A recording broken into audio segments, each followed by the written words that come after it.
it kind of felt like fireworks or something inside of me. I was like, oh my god. And I almost cried when they hugged me. I was like, oh my god, this is so amazing that all of the ways for me to find out that I was trans, it was a subtle act of kindness from another trans person.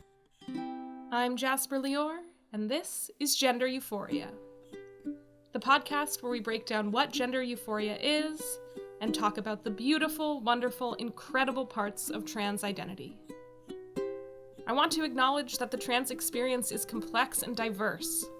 This podcast is not a comprehensive representation of that experience. Each episode, I chat to a beautiful human about their beautiful gender. Today, I'm with Charlie Myer.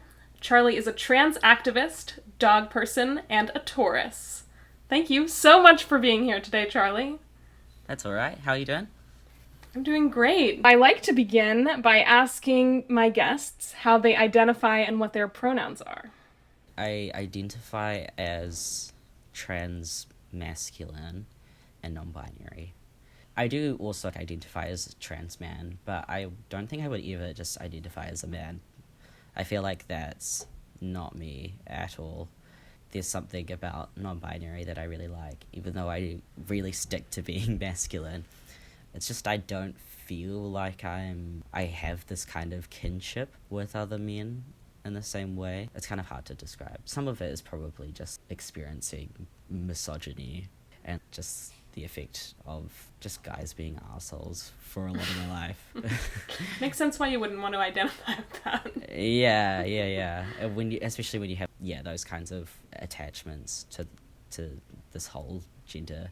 It's kind of weird also coming out and saying that I was a trans man while also dealing with the fact that I don't always like men or masculine things.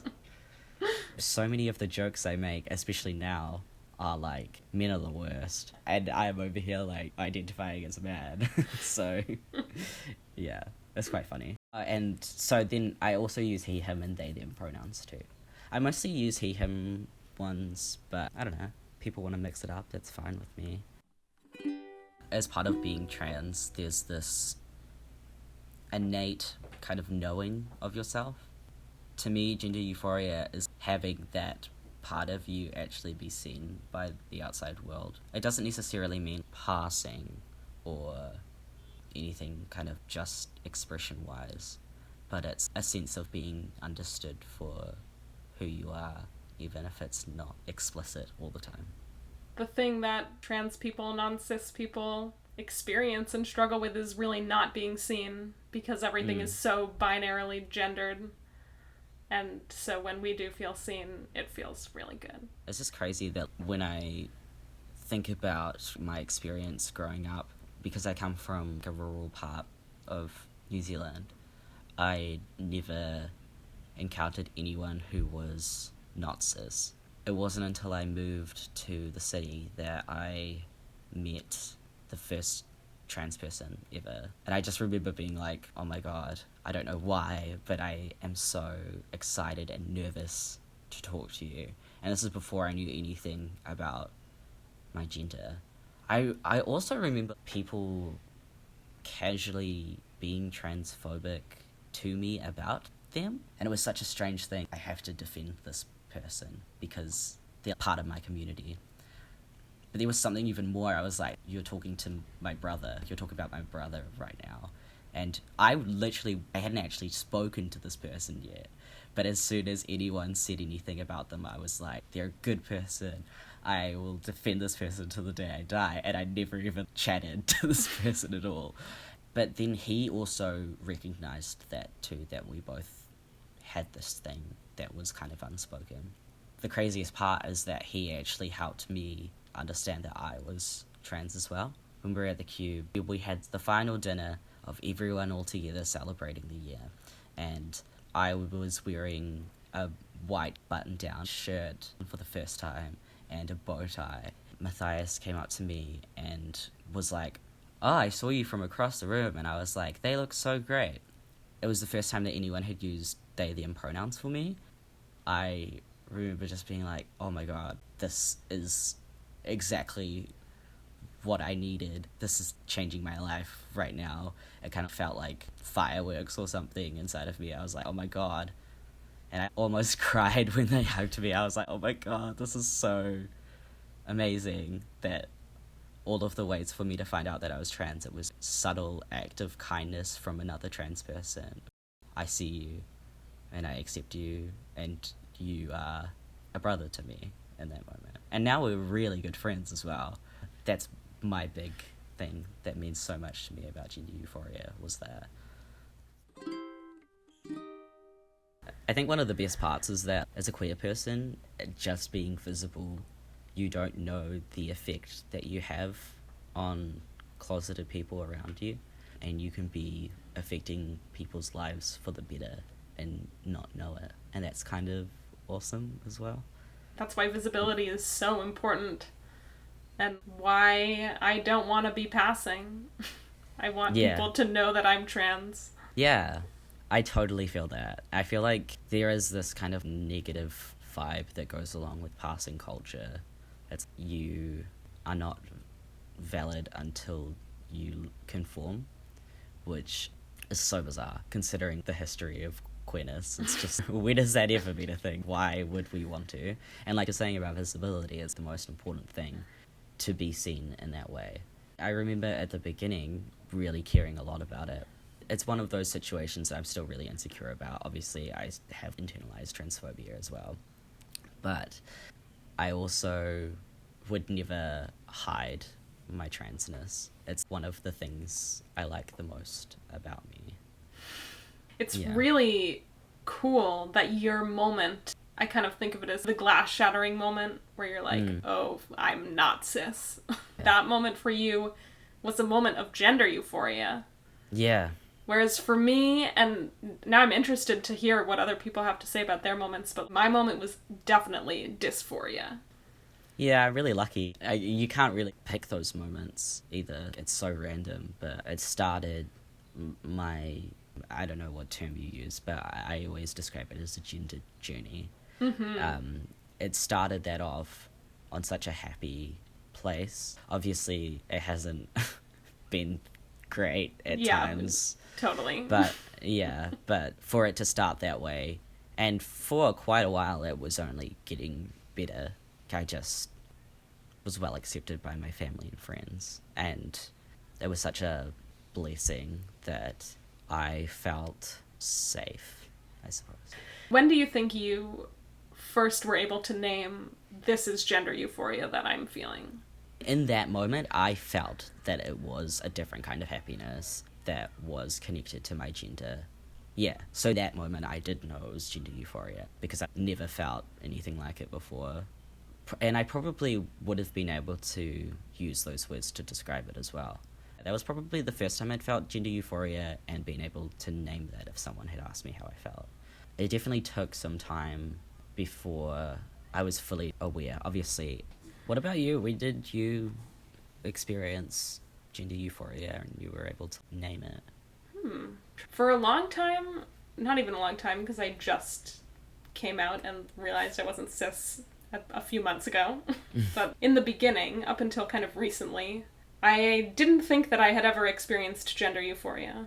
And when I started this podcast, I was in that place where I didn't think that I had ever experienced it. When someone says my name, Jasper, in a good way, and I'm like, wow, this makes me feel so happy. And then I'm like, this is gender euphoria.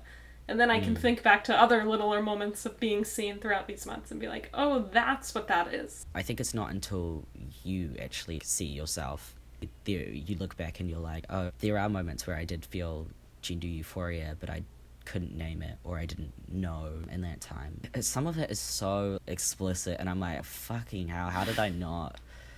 You know, so much of it, you're like, how did I not figure this out earlier? It's so obvious. My whole life I was the tomboy growing up, and I always hated doing everything to do with girl stuff.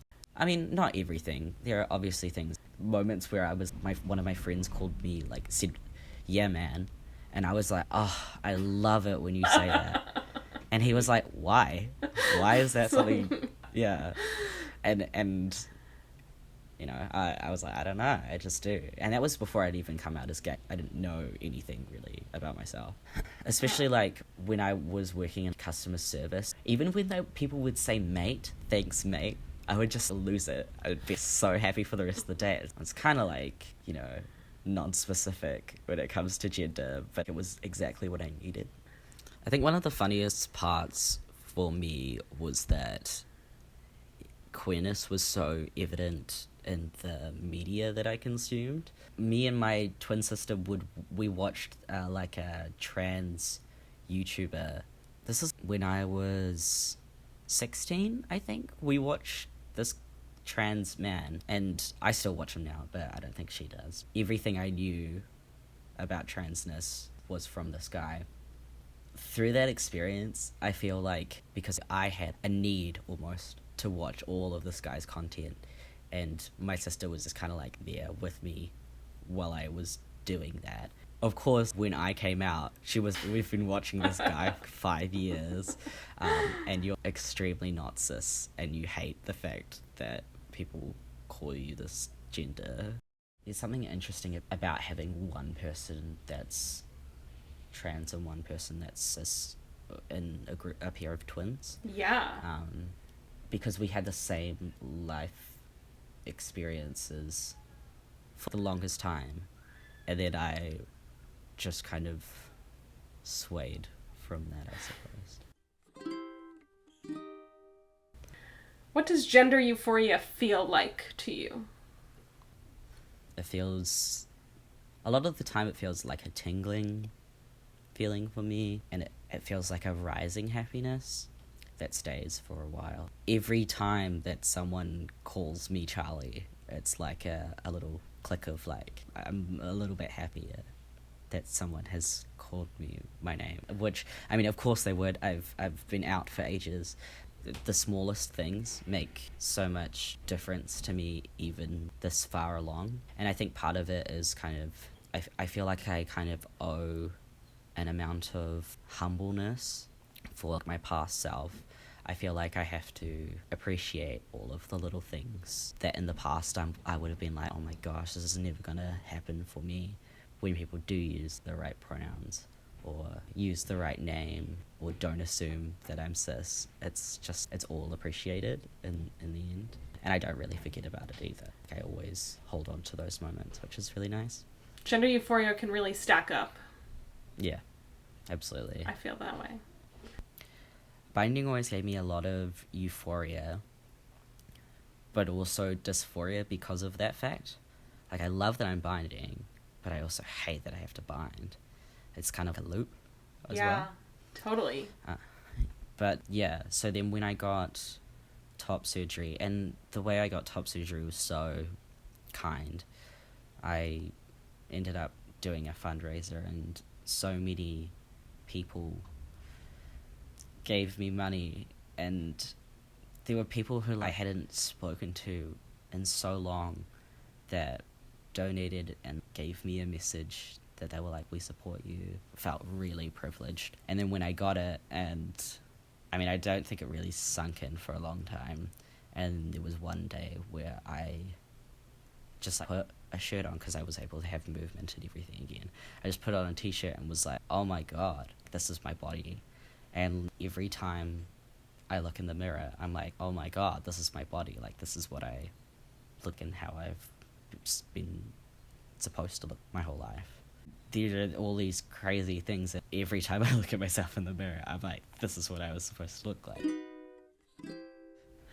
Is there anything in your life right now that is really seeing your gender? I've just gotten a moped. Ooh. Yeah, I am chronically gay, and so I haven't driven up to this point. So I bought this moped. It's actually really made me feel quite gender euphoric. I feel quite cool being the guy on the bike.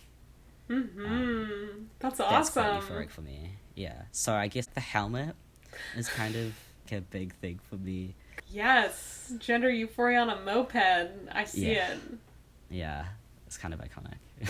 I love that for you. What What do you love about being trans? I kind of love everything about being trans, to be honest. There's something about being like, we're in our own community that the outside world will never fully understand. There's something about being part of this club that recognizes each other and also knows its own worth. I love that there's so much fluidity with being trans. I feel like I don't get judged by my trans friends. And I know that cis people just are constantly judging. I mean, of course, I also judge people. But I feel cis like... people especially, I judge them but cis people, so hard. Yeah, you have to. You're legally obliged. But I feel like, you know, there's this whole facet of cis culture. Why are they wearing that? And should they be, you know, talking like that or whatever? But when you're queer, you can dress however you want, and your queer friends aren't going to bat a fucking eyelid unless it's something really fucking cool and they're probably trying to steal it from you or something. Like, I love the community. My best friends are queer, and it's so great to know that these people just get you and will support you through anything, because a lot of these people, it's the kind of found family kind of thing. There's something about keeping that connection with my real family, like my biological family, as well as with my found family. And it means that I have a lot of brothers and sisters, and it's a lot of work, because I've held these friendships to a higher standard. But I mean, it's worth it. They're all the loveliest people, and I would fight for anyone in my family. So yeah. Well, they're lucky to be there. Well, yeah, they're on thin ice. Thank you so much, Charlie. So That's wise, okay. so wonderful chatting. Thank you. It's really nice to take a step back and look at the experience. I've been through so much. I can do it. It's going to be fine. So it has also been extremely beneficial for me as well. Thank you. Gender Euphoria is a queer videography podcast. Produced by Ilana Kapra. Music by Jasper Lior. Find show notes and photos to go with each episode on Instagram at Gender Euphoria Pod. If you or someone you know needs to talk to somebody about gender, visit thetrevorproject.org. If you or somebody you know wants to talk to me about gender on this podcast, email info@queervideography.com. Love yourself, listen to your body, and gender boldly. Apple trees and honeybees, the ocean breeze, a really good sneeze. There's gender queer and gender fuck, non-binary and ladies who tuck. There's trans man, thank you ma'am, the girls, the gays, the theys, going out for a swim in a sea of manta rays. We're all eating to poop and pooping to eat in whatever bathroom I take a seat, and we're all just humans, homos looking for love. We're all just humans, except the cats and aliens.